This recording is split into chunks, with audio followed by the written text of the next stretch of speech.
अनाद्यानन्तरूपां त्वां जननीं सर्वदेहिनां श्रीविष्णुरूपिणीं वन्दे महालक्ष्मीं परेश्वरीं। नामजात्यादिरूपेण स्थितां त्वां परमेश्वरीं श्रीविष्णुरूपिणीं वन्दे महालक्ष्मीं परेश्वरीं। व्यक्ताव्यक्तस्वरूपेण कृत्स्नं व्याव्यन्यवस्थितं श्रीविष्णुरूपिणीं वन्दे महालक्ष्मीं परेश्वरीं। भक्तानन्दप्रदां पूर्णां पूर्णकामकरीं परां श्रीविष्णुरूपिणीं वन्दे महालक्ष्मीं परेश्वरीं। अन्तर्याम्यात्मना विश्वमापूर्वहृदि संस्थितां श्रीविष्णुरूपिणीं वन्दे महालक्ष्मीं परेश्वरीं। सर्पदैत्यविनाशार्थं लक्ष्मीरूपां व्यवस्थितां श्रीविष्णुरूपिणीं वन्दे महालक्ष्मीं परेश्वरीं। भुक्तिं मुक्तिं च दातुं वै संस्थितां करवीरके श्रीविष्णुरूपिणीं वन्दे महालक्ष्मीं परेश्वरीं। सर्वाभयप्रदां देवीं सर्वसंशयनाशिनीं श्रीविष्णुरूपिणीं वन्दे महालक्ष्मीं परेश्वरीं। महालक्ष्मीं परेश्वरीं।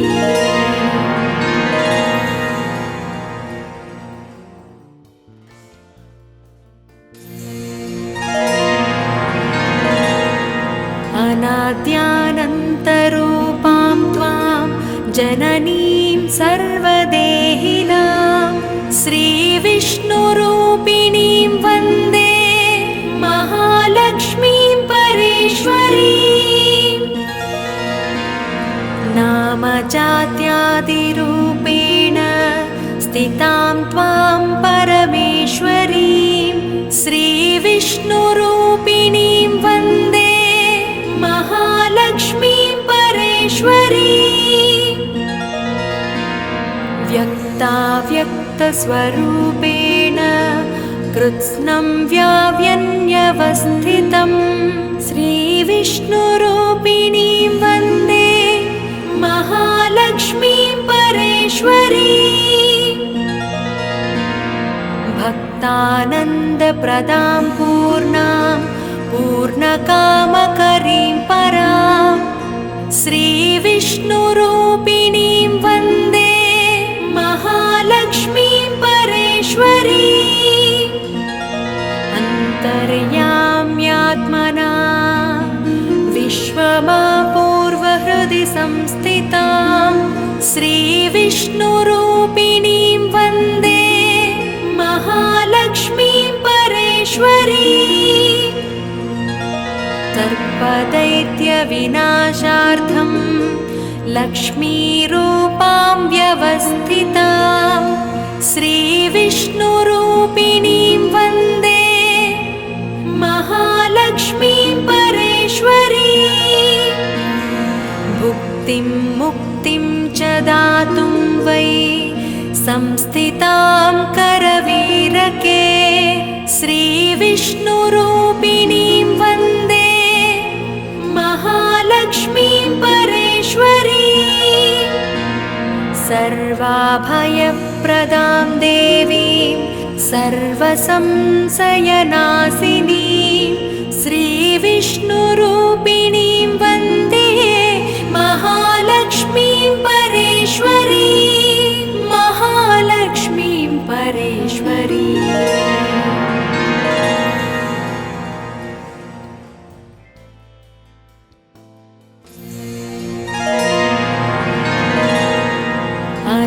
अनाद्यानन्तरूपां त्वां जननीं सर्वदेहिनां श्रीविष्णुरूपिणीं वन्दे महालक्ष्मीं परेश्वरीम्। नामजात्यादिरूपेण स्थितां त्वां परमेश्वरीं श्रीविष्णुरूपिणीं वन्दे महालक्ष्मीं परेश्वरीम्। व्यक्ताव्यक्तस्वरूपेण कृत्स्नं व्याव्यन्यवस्थितं श्रीविष्णुरूपिणीं वन्दे महालक्ष्मीं परेश्वरीम्। भक्तानन्दप्रदां पूर्णां पूर्णकामकरीं परां श्रीविष्णुरूपिणीं वन्दे महालक्ष्मीं परेश्वरीम्। अन्तर्याम्यात्मना विश्वमापूर्वहृदि संस्थितां श्रीविष्णुरूपिणीं वन्दे महालक्ष्मीं परेश्वरीम्। सर्पदैत्यविनाशार्थं लक्ष्मीरूपां व्यवस्थितां श्रीविष्णुरूपिणीं वन्दे महालक्ष्मीं परेश्वरीम्। भुक्तिं मुक्तिं च दातुं वै संस्थितां करवीरके श्रीविष्णुरूपिणीं वन्दे महालक्ष्मीं परेश्वरीम्। सर्वाभयप्रदां देवीं सर्वसंशयनाशिनीं श्रीविष्णुरूपिणीं वन्दे महालक्ष्मीं परेश्वरीम्। महालक्ष्मीं परेश्वरीम्।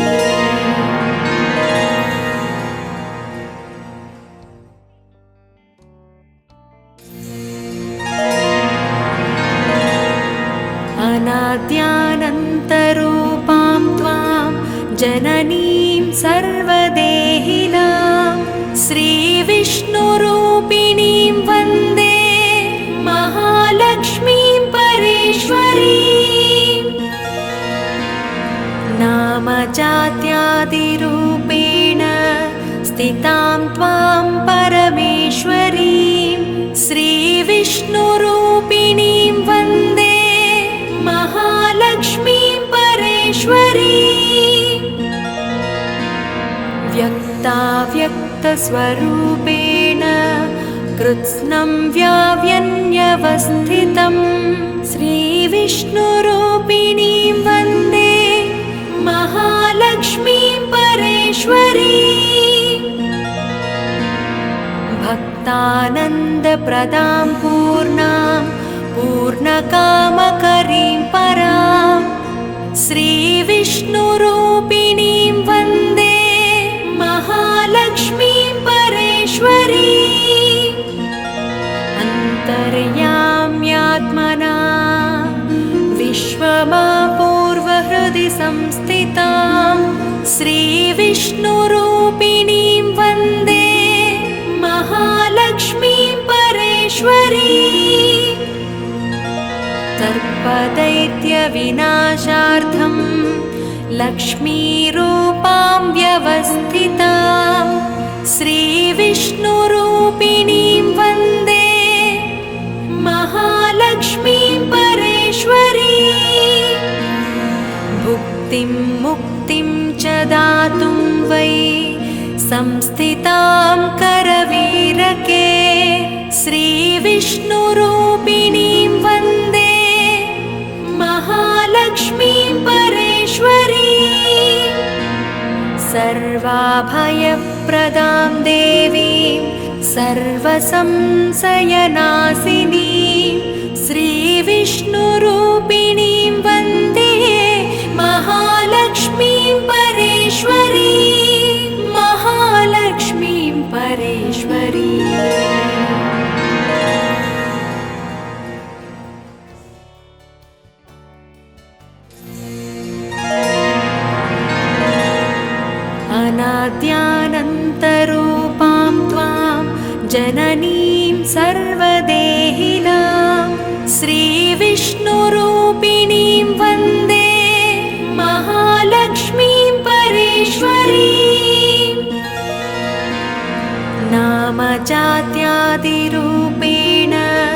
स्थितां त्वां परमेश्वरीं श्रीविष्णुरूपिणीं वन्दे महालक्ष्मीं परेश्वरीं व्यक्ताव्यक्तस्वरूपेण कृत्स्नं व्याव्यन्यवस्थितं श्रीविष्णुरूपिणीं वन्दे महालक्ष्मीं परेश्वरीं भक्तानन्दप्रदां पूर्णां पूर्णकामकरीं परां श्रीविष्णुरूपिणीं वन्दे महालक्ष्मीं परेश्वरीं अन्तर्याम्यात्मना विश्वमापूर्वहृदि संस्थितां श्रीविष्णुरूपिणीं वन्दे महालक्ष्मीं परेश्वरीं सर्पदैत्यविनाशार्थं लक्ष्मीरूपां व्यवस्थितां श्रीविष्णुरूपिणीं वन्दे महालक्ष्मीं परेश्वरीं भुक्तिं मुक्तिं च दातुं वै संस्थितां करवीरके श्रीविष्णुरूपिणीं वन्दे महालक्ष्मीं परेश्वरीं सर्वाभयप्रदां देवीं सर्वसंशयनाशिनीं श्रीविष्णुरूपिणीं वन्दे महालक्ष्मीं परेश्वरीं महालक्ष्मीं परेश्वरीं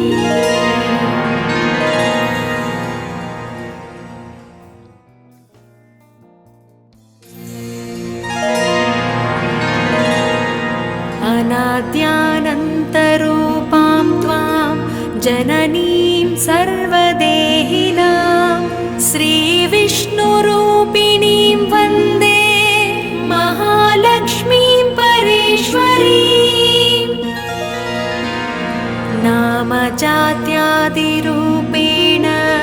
स्थितां त्वां परमेश्वरीं श्रीविष्णुरूपिणीं वन्दे महालक्ष्मीं परेश्वरीं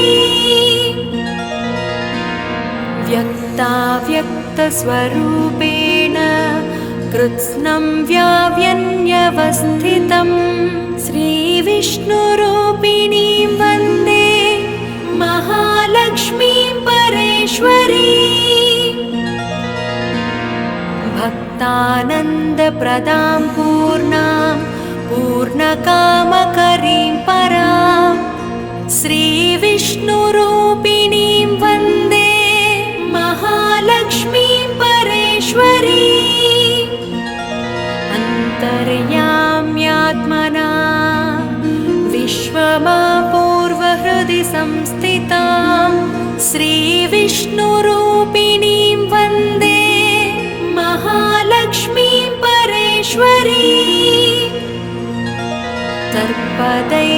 सर्पदैत्यविनाशार्थं लक्ष्मीरूपां व्यवस्थितां श्रीविष्णुरूपिणीं वन्दे महालक्ष्मीं परेश्वरीं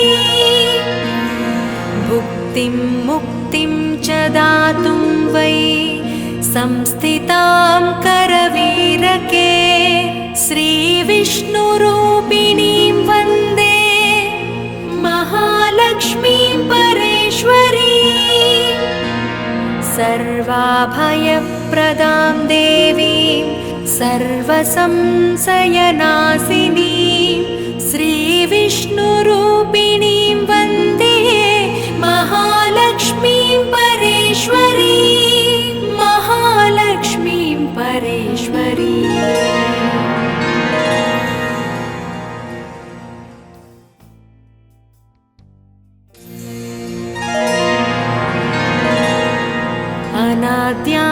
अनाद्यानन्तरूपां त्वां जननीं सर्वदेहिनां श्रीविष्णुरूपिणीं वन्दे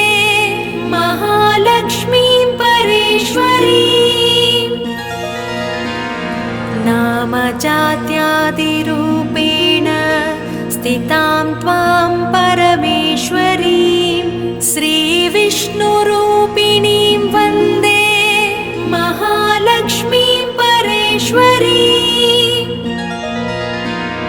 व्यक्ताव्यक्तस्वरूपेण कृत्स्नं व्याव्यन्यवस्थितं श्रीविष्णुरूपिणीं वन्दे महालक्ष्मीं परेश्वरीं भक्तानन्दप्रदां पूर्णां पूर्णकामकरीं परां श्रीविष्णुरूपिणीं वन्दे महालक्ष्मीं परेश्वरीं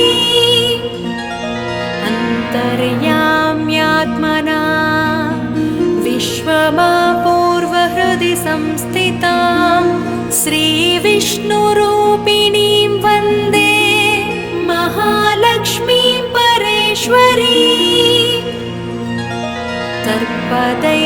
सर्पदैत्यविनाशार्थं लक्ष्मीरूपां व्यवस्थितां श्रीविष्णुरूपिणीं वन्दे महालक्ष्मीं परेश्वरीं भुक्तिं मुक्तिं च दातुं वै संस्थितां करवीरके श्रीविष्णुरूपिणीं वन्दे महालक्ष्मीं परेश्वरीं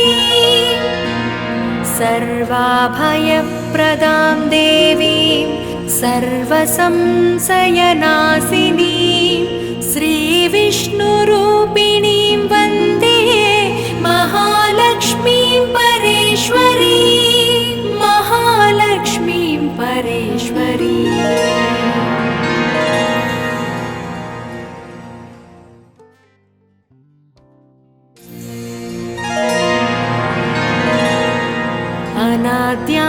अनाद्यानन्तरूपां त्वां जननीं सर्वदेहिनां श्रीविष्णुरूपिणीं वन्दे महालक्ष्मीं परेश्वरीं नामजात्यादिरूपेण स्थितां त्वां परमेश्वरीं श्रीविष्णुरूपिणीं वन्दे महालक्ष्मीं परेश्वरीं व्यक्ताव्यक्तस्वरूपेण कृत्स्नं व्याव्यन्यवस्थितं श्रीविष्णुरूपिणीं वन्दे महालक्ष्मीं परेश्वरीं भक्तानन्दप्रदां पूर्णां पूर्णकामकरीं परां श्रीविष्णुरूपिणीं वन्दे महालक्ष्मीं परेश्वरीं अन्तर्याम्यात्मना विश्वमापूर्वहृदि संस्थितां श्रीविष्णुरूपिणीं वन्दे महालक्ष्मीं परेश्वरीं सर्पदैत्यविनाशार्थं लक्ष्मीरूपां व्यवस्थितां श्रीविष्णुरूपिणीं वन्दे महालक्ष्मीं परेश्वरीं भुक्तिं मुक्तिं च दातुं वै संस्थितां करवीरके श्रीविष्णुरूपिणीं वन्दे महालक्ष्मीं परेश्वरीं सर्वाभयप्रदां देवीं सर्वसंशयनाशिनीं श्रीविष्णुरूपिणीं वन्दे महालक्ष्मीं परेश्वरीं महालक्ष्मीं परेश्वरीं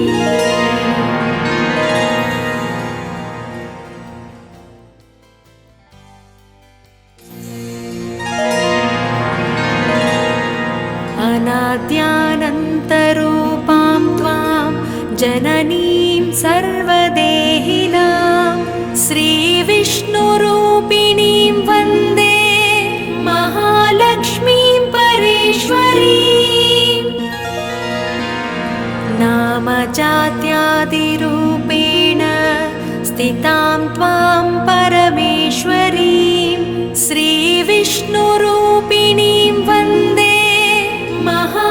महालक्ष्मीं परेश्वरीं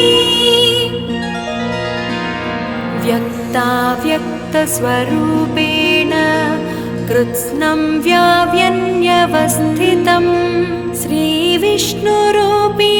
वन्दे महालक्ष्मीं परेश्वरीं भक्तानन्दप्रदां पूर्णां पूर्णकामकरीं परां श्रीविष्णुरूपिणीं वन्दे महालक्ष्मीं परेश्वरीं अन्तर्याम्यात्मना विश्वमापूर्वहृदि संस्थितां श्रीविष्णुरूपिणीं वन्दे महालक्ष्मीं परेश्वरीं सर्पदैत्यविनाशार्थं लक्ष्मीरूपां व्यवस्थितां श्रीविष्णुरूपिणीं वन्दे महालक्ष्मीं परेश्वरीं भुक्तिं मुक्तिं च दातुं वै संस्थितां करवीरके श्रीविष्णुरूपिणीं वन्दे महालक्ष्मीं परेश्वरीं सर्वाभयप्रदां देवीं सर्वसंशयनाशिनीं श्रीविष्णुरूपिणीं वन्दे महालक्ष्मीं परेश्वरीं महालक्ष्मीं परेश्वरीं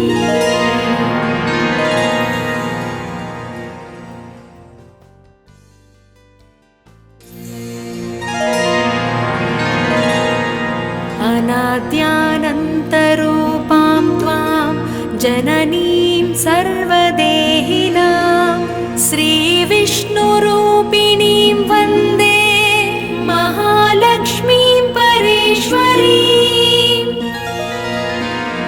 नामजात्यादिरूपेण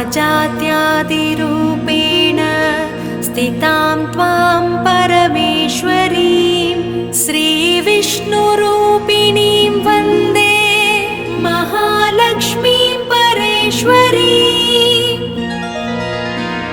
व्यक्ताव्यक्तस्वरूपेण कृत्स्नं व्याव्यन्यवस्थितं श्रीविष्णुरूपिणीं वन्दे महालक्ष्मीं परेश्वरीं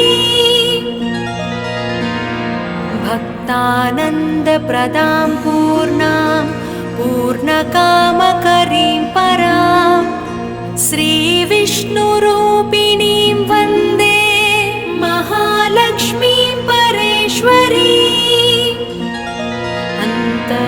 अन्तर्याम्यात्मना विश्वमापूर्वहृदि संस्थितां श्रीविष्णुरूपिणीं वन्दे महालक्ष्मीं परेश्वरीं सर्पदैत्यविनाशार्थं लक्ष्मीरूपां व्यवस्थितां श्रीविष्णुरूपिणीं वन्दे महालक्ष्मीं परेश्वरीं भुक्तिं मुक्तिं च दातुं वै संस्थितां करवीरके श्रीविष्णुरूपिणीं वन्दे महालक्ष्मीं परेश्वरीं सर्वाभयप्रदां देवीं सर्वसंशयनाशिनीं श्रीविष्णुरूपिणीं वन्दे महालक्ष्मीं परेश्वरीं महालक्ष्मीं परेश्वरीं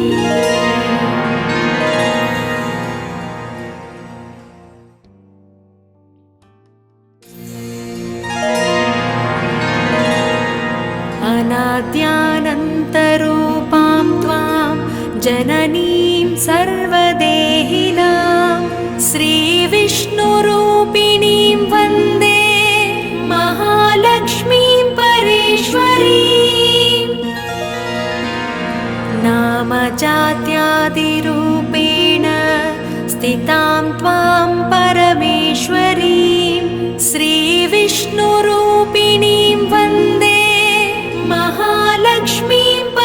परेश्वरी व्यक्ताव्यक्तस्वरूपेण कृत्स्नं व्याव्यन्यवस्थितं श्रीविष्णुरूपिणीं वन्दे महालक्ष्मीं परेश्वरी भक्तानन्दप्रदां पूर्णां पूर्णकामकरीं परां श्रीविष्णुरूपिणीं वन्दे महालक्ष्मीं परेश्वरी अन्तर्याम्यात्मना विश्वमापूर्वहृदि संस्थितां श्रीविष्णुरूपिणीं वन्दे महालक्ष्मीं परेश्वरी सर्पदैत्यविनाशार्थं लक्ष्मीरूपां व्यवस्थितां श्रीविष्णुरूपिणीं वन्दे महालक्ष्मीं परेश्वरी भुक्तिं मुक्तिं च दातुं वै संस्थितां करवीरके श्रीविष्णुरूपिणी